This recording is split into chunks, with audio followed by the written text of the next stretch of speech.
My name is Charles Puddy, Tulsa, Oklahoma. Grew up here.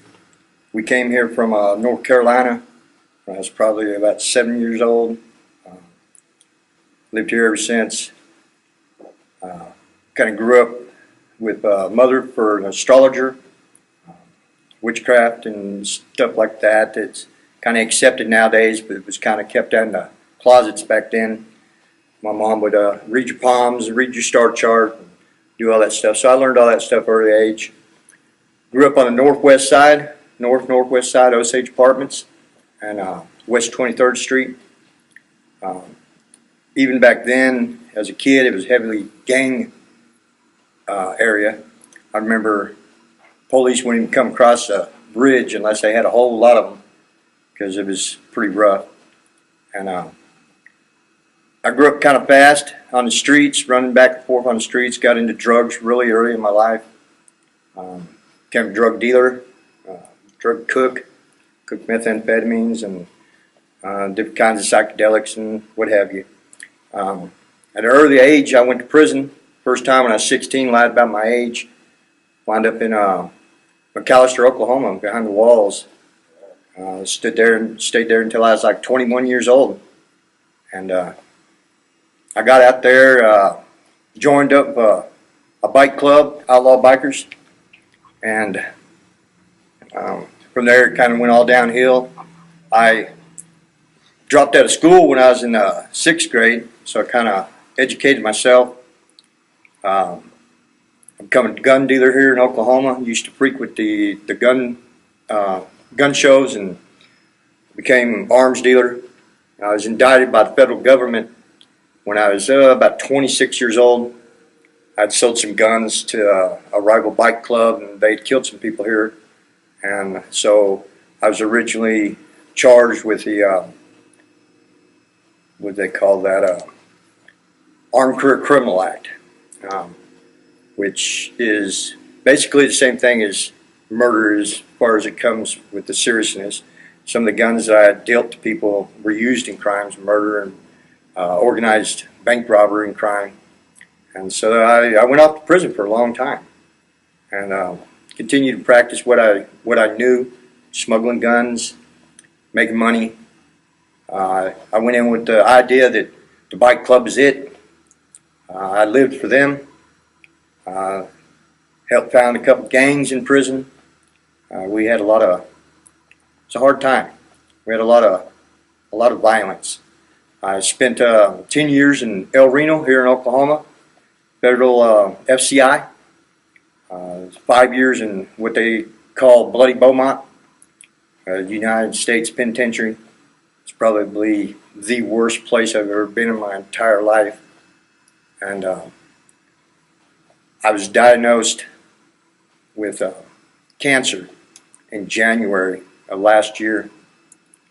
And I didn't pay no attention to it. They asked me if I wanted to fight it, and I'm like, no, I don't want to fight it. I'm just kind of tired of being there. I basically had the rest of my life to go. 300 months, as you do the math, that's a long time. And you do it all in the feds. And I was just kind of bitter. Really have no church background. Like I said, I grew up with my mom, kind of the Indian ways. My grandmother's native Cherokee. She was a medicine woman, healer. So I'd learned those kind of things, and the spirits and the powers of this and the spirits and the powers of that. They released me out of prison in March of this year because I had some place that I could go, and it would be cheaper on the federal government to let me out of prison and come die on the streets than to keep me in prison and send me off to one of their facilities where basically you just go there and die anyway. Then they just keep you alive, make you comfortable. I guess it's kind of like a hospice out here on the streets. So I worked for a couple months up in Woodward, Oklahoma as a chef, and I got sick, really bad sick, spent two weeks in the hospital, quit my job, loaded up what I had, and come to Tulsa. I just wanted to come here because this is where I grew up. I have one niece left here. The rest of my family had passed away. And I found myself here on the streets, and it wasn't very long before I just really hit rock bottom. Started with drugs again, alcohol. Just stayed as messed up as I could. I run into a couple people out here that talked me in, including my niece, talked me in to go ahead and fight cancer, which I really didn't want to. But so I began to do the treatments. And I'd go in, they'd give me a treatment, they'd give me a shot of morphine, a couple morphine tablets for the road, and I just walked because I couldn't sleep. I hurt. It seemed like the only thing that would help me was to walk around. And I walked around and I found myself made a wrong turn one night. And I wound up coming up the alley outside OC here. And a couple of the guys was out there asked me if I was hungry. I remember the first thing I asked them is, what's it going to cost me? And man, they talked to me for a little while and invited me into church. So I came in, and I noticed something that kind of intrigued me when I walked through the doors. On the right-hand side of the door, about hip level, is a sign that says, "Love everybody." And I chuckled because I thought, these people don't know who they're letting in their door, I've done a lot of things I'm not proud of, a lot of things that I regret, but I don't regret walking through those doors. I remember Pastor Tim sitting up here. I looked up at him, and about the time I walked through the door, he says, "I want the worst guy to come through those doors." And I chuckled because I thought, man, you don't know who just walked in, When I walked down this alley, that night I was really hurting. I was hurting bad. And I was just going to come down the alley, go down to the Quick Trip, give me something to drink, go down by the river. I just wanted to die. I was like, man, I just want to go. I'm tired of hurting. I don't want to disappoint family or friends, but I just want to go. So I was just going to go down to the river and kick back and either try to drink myself or get enough drugs to die. And I met these guys, and they told me about Jesus, which I've heard about God. I've been in prison a long time. I even had me a little job in a chapel. But I didn't believe none of it. And I always read through the Bible with intent to prove all the Christians wrong. I'd argue with them, real argumentative. Somebody tell me Jesus loves me, and I'm like, yeah, okay, whatever you say. And sometimes I go along with the stuff just so that I can get them to shut up. But I walked in here, and the guys prayed for me. I come back the next Wednesday night, and Pastor Tammy invited me to dinner. So I went to dinner with him, and Lionheart and his girl was there, and asked if they could pray for me. And so they prayed for me, and she touched my kidneys. She asked me if I was having kidney problems. I hadn't told nobody about the cancer. I said, yeah, I have some pretty bad kidney problems. So I went ahead and did a couple more treatments, and the night I walked out of here, let me get to that. The night I walked out of here, they gave me a Bible. I get down to the river, and the next morning I wake up, and I'm reading that Bible, and I'm in 1 Corinthians chapter 12. And I was reading about the body of Christ. And it's just about the eyes and the ears and the mouth and the nose and how everything works together, And I remember laying there on the ground at the grass at the river. I said, well, God, where do I fit into this? And to tell you the truth, I thought I was tripping because I seen it's a vision. I seen a vision of these people that were building a building. And as they were building the building, they were taking these rocks and they were passing them up, bringing them down, chopping pieces of them off, measuring, trying to fit them into the different holes in the building. And it was a really ugly building. I was like, I really didn't understand it until they got the last stone up there and they turned it and they slid it in. And I heard an audible voice.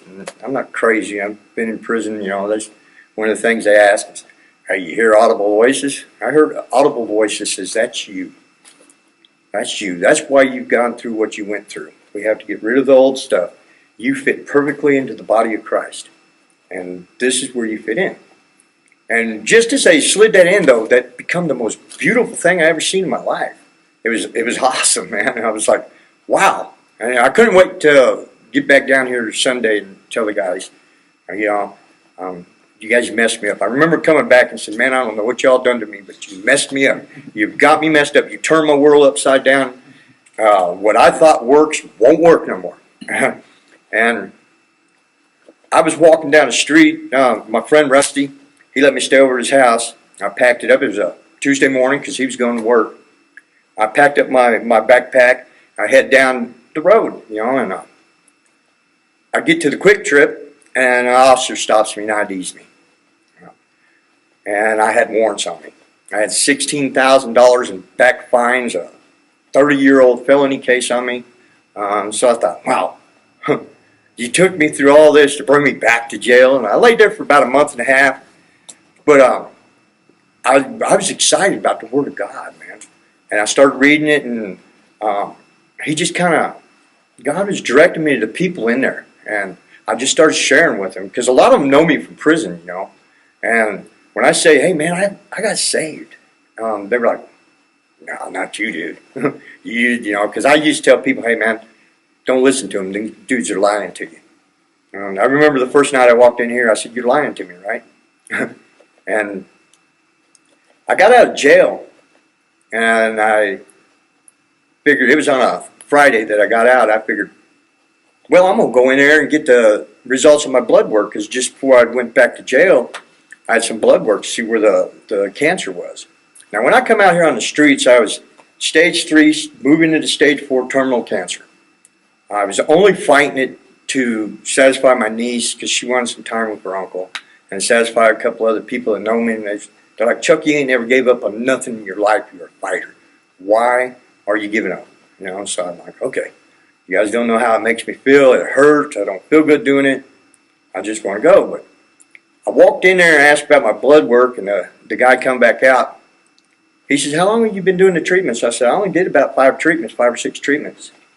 He went back in, he come back out, and he says, well, you're in full remission. I'm like, what? A month ago, I couldn't move, I hurt. It was everything I could do to get up off the ground in the morning after sleeping on the streets, to get up and move, because I hurt so bad.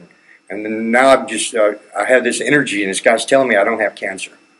I'm like, wow, wait a minute. I don't have cancer. Okay. So I come back to church. I told some of the guys about it, and they didn't seem surprised. I mean, to me, it was like, dude, they said I don't have cancer, and they didn't seem surprised. And Pastor Tim said, well, that's the power of God. He says, when you walk in the presence of God, you walk in the presence of the kingdom, and none of that sickness would be there. And I didn't understand that. So I kept going on like I did, and it seemed like the more I moved around out here on the streets and tried to tell people about God and what He's done for me, it seemed like everything negative kept trying to come at me. In 9 days, I was mugged 3 times. I mean, pistol whooped, had guns go off beside my head. I really scared some people that are close to me, just because they beat me bad. But I could see a bigger picture of it in it, It's like I'm coming down the street, and I've been a fighter all my life. And I looked behind me on the first one, and there was 2 kids walking. And I could see that if them guys wouldn't have pulled a gun on me, and I fought them for the gun, they'd have pulled a gun on them kids. Them kids might not have known how to fight them, All I think I did is told them, get out of here, And I went with my black eye, my cut up face, and I still walked around out here on the streets. And I've been telling people about Jesus and the power of God.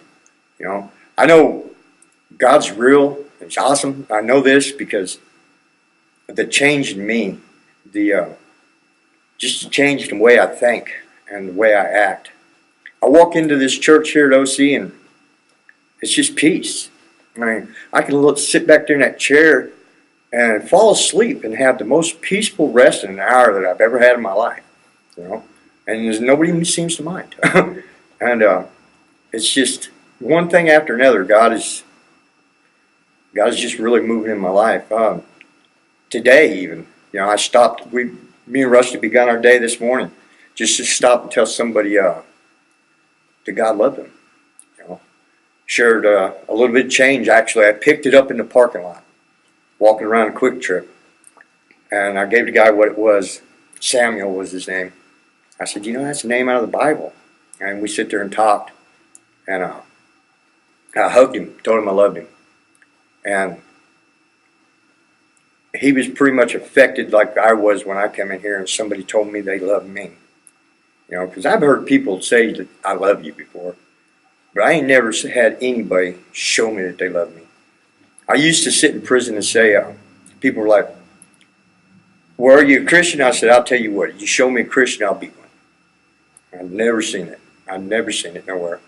I had a lot of experiences with people trying to tell me about God, but the day after I walked through them doors, it's like everywhere I went, I seen Christ. I asked God to show me people like He sees them, and be careful, because He will. You know, I've just learned love. I've learned the power of God and healing. Just my face alone, I prayed for supernatural, miraculous healing.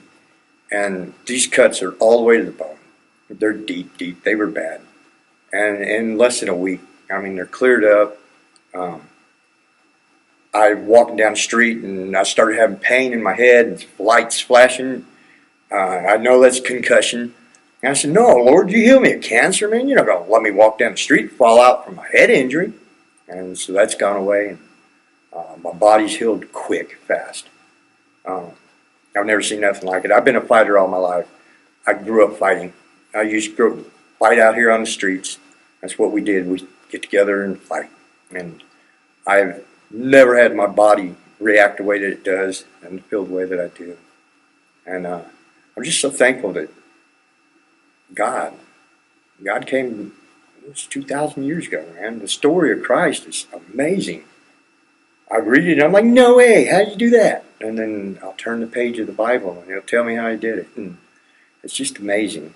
And I'm so glad that there's people who actually serve Christ, who love God, and that are telling people about Jesus. So, I don't know, I think that if I could say anything at all is the next time you walk down the street and you see somebody that looks a little shady, maybe a little rough, tell them you love them. Tell them God loves them. Because it worked for me.